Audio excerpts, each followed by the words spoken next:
Hey guys, so it's Bree, also known as BRETHEBRAIDERR, here on YouTube, and today I just wanted to come to you guys and do something a little bit different than what's on my channel that I've recently posted.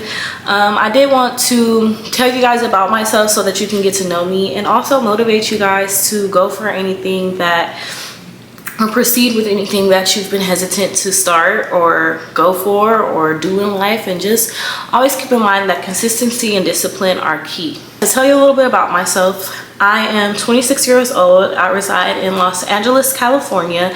I've grown up out here all my life. Everybody comes to LA for like more opportunities, which I understand, but like LA has its cons as well. Don't get me wrong, LA is beautiful. There's plenty of opportunities. There's plenty of network opportunities. There's a plethora of things to try. There's a lot to do out here, but when it comes to the people, it can be hard to meet people. It can be hard to make genuine friendships because a lot of people nowadays are trying to figure out how they can benefit off of other people or make it to the top or get famous and do just like crazy outlandish stuff. So making genuine friendships can be kind of difficult out here, and I think that's a big con for me. And city life is honestly just really fast-paced, but yeah, you like what you like. So if you like it here and you come here, it's good for you. But you know, I just think like any city, it has its pros and its cons. I'm also a Los Angeles braider. I have been braiding full-time for a year now, and I have been braiding overall and like started my business 3 years ago in March. How I got started in this is, let's just get into the story times. Prior to braiding, my original, I started off at McDonald's. Mind you, in high school, like, you know, we laugh at people like, girl, you worked at McDonald's.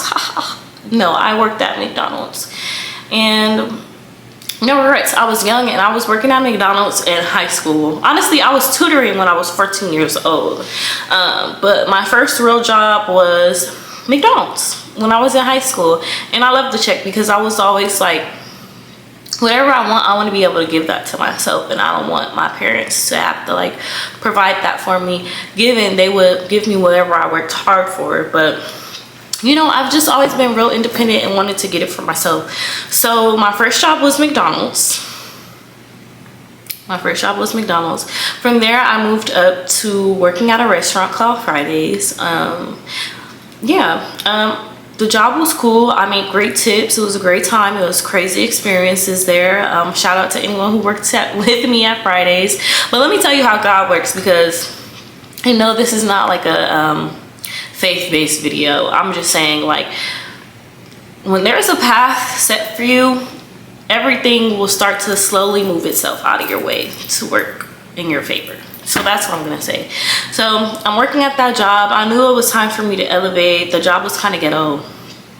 So I applied for another job because I wanted to be in like my business girl era, like my big girl era, like working a little desk job with my little stuff and a little keyboard. Like, that's the vibe I was ready to go for.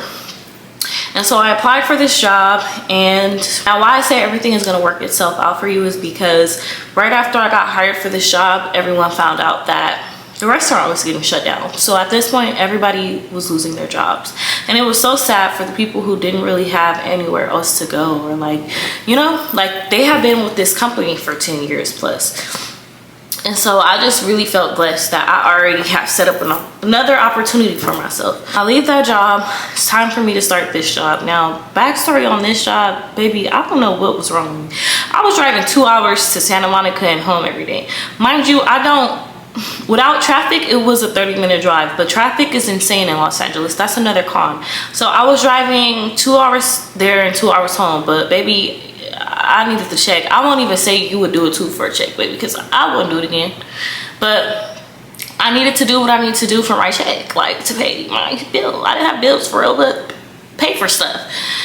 And at the time, I'm like fresh out of high school, freshman in college, so just got a car with my last job. But yeah, I get to the job and get started, and it's a sales job. Now, they did not disclose this in the interview, and I'm not the only one who said this. They did not disclose this. I get there and they're telling me how I have to sell this and push people to buy that, and that's just not my personality. Like, I'm not very, like, I'm shy and I'm social because I have to like read someone's energy before I just start. Like, you know, just talking to people and stuff. And on top of that, I gotta sell stuff. Are you okay? I'm so like shy that it was to the point that when I first started this job, I would go sit in my car to eat my lunch every day, and we had a break room. And one of the girls who we ended up being cool, she thought I was a weirdo because I would go eat my food in the car. Mind you, I had to, like, our cars were down in the garage with no service, but that's how bad I was afraid to socialize. I always, you had to keep a certain quota at that job, and let me tell you, I was always under the quota. Just always, because I didn't sign up for this. I wanted to be in my cute girl era, doing little desk paperwork, which I was doing that, but also selling. And I'm the type, I hate when I go places and I just want to browse around. I just want to shop, and people start trying to sell me stuff. Like, that makes me uncomfortable. I will leave. So to have to do that, let me tell you something. If they don't want it, they don't want it. And I was the type, would you like to buy this? No? Okay, got it. Like, who am I to make you buy something that you don't want? And really, I will say some things were a necessity, but like, no means no. And let's normalize that. I'm doing that job, driving 2 hours a day. COVID hits. And another reason why I said what I said, I had just transferred to another location that needed help. So when COVID hit, I didn't get laid off, because I was at that other location and they were already short. So I stayed at that location for a lot of the time that like COVID regulations were going on. And I collected unemployment still, like regular unemployment. I was collecting them checks, and I was collecting the check for working. And I only had to work like two days out of the week. So it was great. It was a blessing, and I'm thankful for that time in my life to get a break. I transferred to another location after that, which was even better because now I'm closer to home, so I'm not doing that crazy drive. This location is cool. Like, I still hate my job. Let me make that very clear. I hated this job the entire time I did it. I never enjoyed it. I kind of just learned how to play the game to survive. Like, I have to have my bills paid, so I have to do it for a check. I'm working, I start to get the hang of things, I'm starting to do well, and boom, my grandma dies. This was very detrimental to me. This had a huge effect on me and my life, and it was one of the darkest times of my life. I was also in an extremely unhealthy relationship. The person I was dating wasn't even there for me at the time that I went through this. Like, literally told me it had nothing to do with them. So that was humbling. But it was my first death. It was my first encounter with death in my family, and so close, like for real, with someone I like cared about. So I fell into a deep depression, which some people may know that knew me at the time, but some people may not. But I'm gonna like be transparent here because I feel like people don't talk about it enough. I was depressed. Like, I was in a very dark place. Like, it got to the point where to cope, I was just going out every day. I was drinking every day. I was hanging out with people that I would never hang out with had this not happened. Like, I was a social butterfly because I just needed to be surrounded by people so that I'm not in this dark space. And let me tell you, if you're grieving, don't do that. Please, I know it's not easy. Try to find healthy alternatives to deal with your grief, because I'm not friends with none of them people. It was so plain. I literally wanted to go to a party so bad to get out. I literally posted, who wants to go with me? This girl I never met, never had a conversation with was like me. So I went to her house like 2 days later, and we went to the party. That was life for me back then. And I'm not friends with none of these people, need I mind you. So that happens. I'm going to work, literally just taking it day by day. Like, at this point, I really hate my job. If I didn't hate my job before, I really hated it now. And now I fell off. Now I'm back under quota. Now I'm not doing so well. I'm getting pulled into the office like all the time, but I'm so depressed. I'm literally like, I don't care about what you're talking about. I don't care about a quota. I don't care. I don't care about nothing right now, like, literally. And I also am living on my own, so I'm paying rent, and I'm like 22, 21. I'm paying rent in LA. Like, I'm also doing DoorDash on the side and Instacart because I have to survive. At the end of the day, I have to pay my bills. So I'm just depressed, and literally, like, I literally was working to pay my rent, to have somewhere to stay, and that was it, and to eat, and that was it. Like, I was not living life. Like, I was miserable. So then one day something just hit me, and I woke up and I was like, my grandma would not want me to live like this, and what am I doing? Like, this is not the life for me. My family was concerned.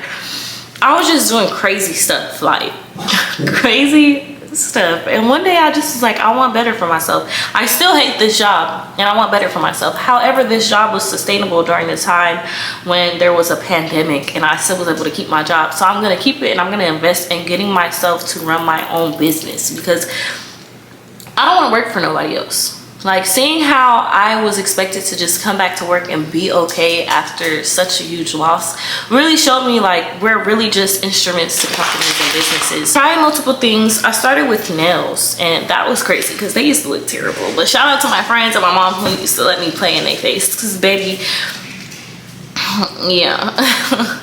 So I started with nails, and then I during the time that I was just wilding out, I met a friend, and this was the only friend during that time that I felt was genuine. And I like, God put her in my life to motivate me and to like show me light. And I wasn't the best friend, I'll be honest, because I was in the worst mind frame of my entire life, which caused me to lose that friendship. And that's the only friendship I care that I lost. But you live and you learn and you grow. This friend at the time, she was doing hair. Still was never a thought for me. I always knew how to do hair. I always did my own hair in school. I would do my mom's hair, which she would stress me out, because if she didn't like it, baby, she's not gonna pretend that she didn't like it. I'm gonna know. Like, one time I did it and I was already like under a lot of pressure because I wanted her to like her hair, but it was my second time doing her hair and it was regular, not knotted braids, and she wanted them a specific way, and I was stressed out and I'm like, I feel like you don't like them, and she was like, I don't. And we laugh about that to this day, because I cried after. Like, girl, you couldn't lie, you couldn't play it off, you could have been a little fake about it, but no. But that's my mom for you, and I appreciate her honesty now and how much she stresses me out now, because it built character in me. This friend, she like was like, girl, like you should just start doing hair. And I'm like, I was like, I don't think I'm gonna enjoy it, like doing hair. I'm like, you know what, let me do your hair, pick what you want, and then I'm gonna see how I feel about it. So she picked like medium ankle length or calf length knotless. It's like one of the first, it's the first like braids you'll see on my hair page, which is at STYLESBYBT. Style spelled regular, by, and then B as in boy, T as in Taylor. So yeah, and they came out great, especially for my first time. From there, I was pretty much just doing hair half-time, and then I also was still working the job that I hated. My dog wants to say hello so bad.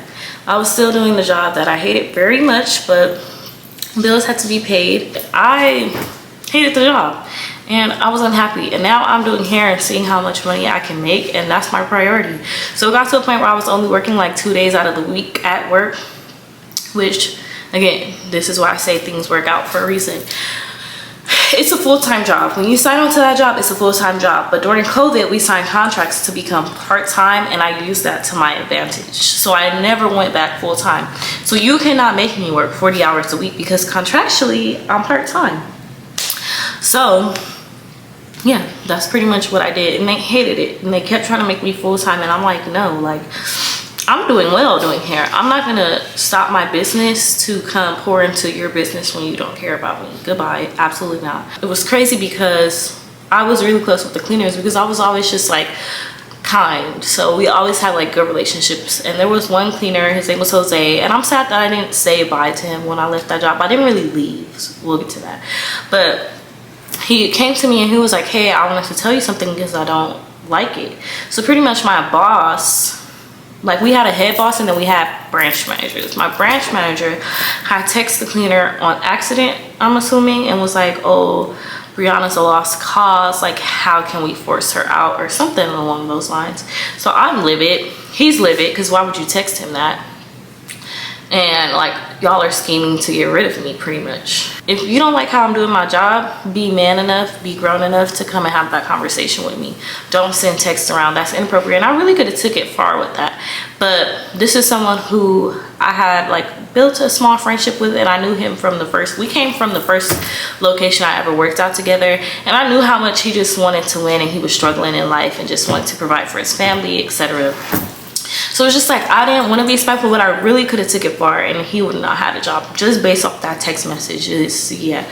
So I confronted him about it though, and you could tell like he was like, oh shit, like I got caught, but he didn't take accountability for it. I continued my regular set schedule. Then the head boss comes in and apparently says, oh, I'm only working Sundays now, 1 day out the week. And I'm like, I don't mind working one day out the week. More time to do hair. However, the one day they had me working was a weekend, and at this point I didn't work weekends anymore. So it's like, I'm not giving up hair to come to work. So my branch manager, the one who sent the text out, is like, oh, well, you don't have to come. Like, you can just come if we really need you, and if not, like, it's okay. Like, but we'll still keep you on the schedule for that day. And where I messed up was I didn't get that in writing. And I did ask. I'm like, okay, well, is there any writing, any proof of this? And he kind of just was like brushing me off and went home. That was the last time I seen him, because I hadn't been to work after that.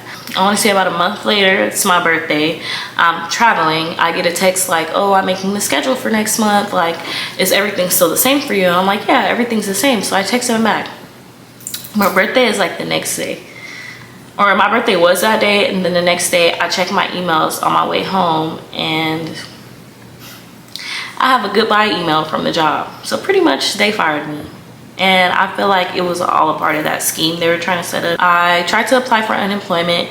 Unemployment said that my job said I abandoned my job. So yeah, that was that. And I'm sure he got his karma from that. They got their karma for that. Because I could have fought it, but I didn't. Because really, I didn't have any proof. I didn't have the text. I probably could have got it, but like, hey, I just was like, I'm going to take this as a blessing and they'll get theirs.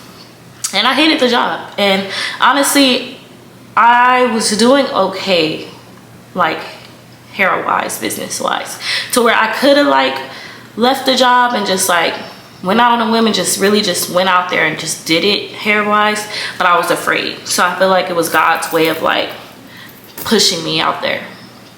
And right after I left that job, everything took off for me. Like, I was booked a month ahead of time. Like, that's how much it worked out for me. And I was making great money, and I didn't have to do DoorDash or Uber anymore. Like, so I was just really grateful. And it just really showed me, like, sometimes everything just happens for a reason. This was in 2024. This was last year. So we're in 2025 now. So in May, this will be my 1 year full time. And I'm just very grateful, and I've learned a lot along the ways. And now I'm just venturing out into other things. I've always wanted to do YouTube. I was on YouTube since like the Tila Dunn, Meredith Foster era. And I wanted to post, but I was one of them people like, I don't have a camera, I don't have this. Like, so and then it's like I get in front of camera and I hate how I look, but I'm finally going for it, and I've been consistent. So yeah, I'm excited for this venture. I also want to eventually invest in other things. I feel like I'm pushing 30, although I'm not yet. Anything you guys want to do, like, go for it. Everything takes consistency. Like, my business took consistency. It also took trying out different like niches to figure out what was for me. What is for someone else is not going to be for you, most likely. Like, we all have our own destinies. Like, you have to figure out what is for you, what's made for you, what you're great at, and not just what you're good at, because everything you're good at you may not enjoy doing. If you're gonna do something, if you're gonna start your own business, if you're gonna go out on a whim, make sure that you enjoy it, because this is gonna be your source of income. And unfortunately, we need money to survive out here. Make sure that whatever you're doing you love or can grow to love, because I didn't love hair and now I love doing hair. Like, I love the transformative process of everything. Make sure you guys subscribe, and I'll see you guys in my next video.